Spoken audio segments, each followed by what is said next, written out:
ನಮಸ್ಕಾರ, ನೀವು ನೋಡ್ತಾ ಇದ್ದೀರಾ ನ್ಯೂಸ್ ಫಸ್ಟ್. ನಾನು ವೈದ್ಯಶ್ರೀ. ಈ ಕ್ಷಣದ ಪ್ರಮುಖ ಸುದ್ದಿಗಳನ್ನು ನೋಡ್ತಾ ಹೋಗೋಣ. ಅದಕ್ಕೂ ಮೊದಲು ಹೆಡ್ಲೈನ್ಸ್. ನಾಯಕತ್ವ ಬದಲಾವಣೆಯ ಬಗ್ಗೆ ಹೈಕಮಾಂಡ್ ನಿರ್ಧಾರ ತಗೊಳ್ಳುತ್ತೆ. ಸಂಪುಟ ಪುನರಚನೆ ಮಾಡೋದು ಹೈಕಮಾಂಡ್ಗೆ ಬಿಡಿ.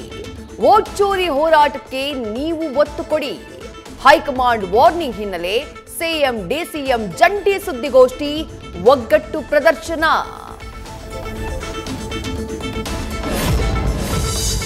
ವೋಟ್ ಚೋರಿ ಸುದ್ದಿಗೋಷ್ಠಿಯಲ್ಲಿ ಸಿಎಂ ಡಿಸಿಎಂ ಜೊತೆ ಕಾಣಿಸಿಕೊಂಡ ಇಬ್ಬರು ಸಚಿವರು. ಕೆಪಿಸಿಸಿ ಅಧ್ಯಕ್ಷ ಸ್ಥಾನದ ಮೇಲೆ ಈಶ್ವರ ಖಂಡ್ರೆ, ಸತೀಶ್ ಜಾರಕಿಹೊಳಿ ಕಣ್ಣು. ಸಾರಥ್ಯ ವಹಿಸೋಕೆ ಯತ್ನ ಹಿನ್ನೆಲೆ ಭಾಗಿಯಾದ್ರ ಅನ್ನೋ ಬಗ್ಗೆ ಚರ್ಚೆ.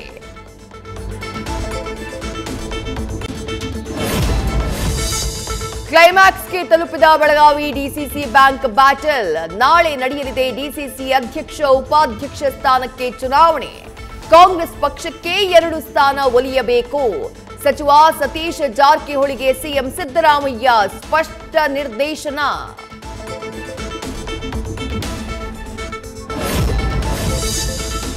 ಹೆಣ್ಣು ಮಗು ಹುಟ್ಟಿದೆ ಅಂತ ಹೆಂಡತಿಯನ್ನ ಬಿಟ್ಟು 2ನೇ ಮದುವೆ. ಆಕೆಗೂ ಹುಟ್ಟಿದ್ದು ಹೆಣ್ಣು ಮಗು, ದೂರ ಮಾಡಿದ ಭೂಪ. ಚಾಮರಾಜಪೇಟೆ ಠಾಣೆಯಲ್ಲಿ ಪ್ರಹ್ಲಾದ್ ತಂತ್ರಿ ವಿರುದ್ಧ 2ನೇ ಪತ್ನಿಯಿಂದ ದೂರು, ಎಫ್ಐಆರ್.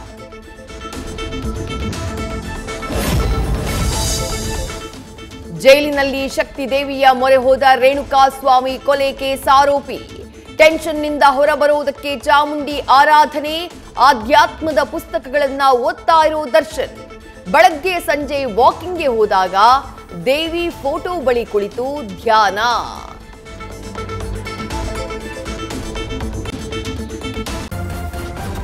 ನ್ಯೂಸ್ ಫಸ್ಟ್, ನಿರ್ಭೀತಿಯಿಂದ ನಿಮ್ಮ ಪರವಾಗಿ.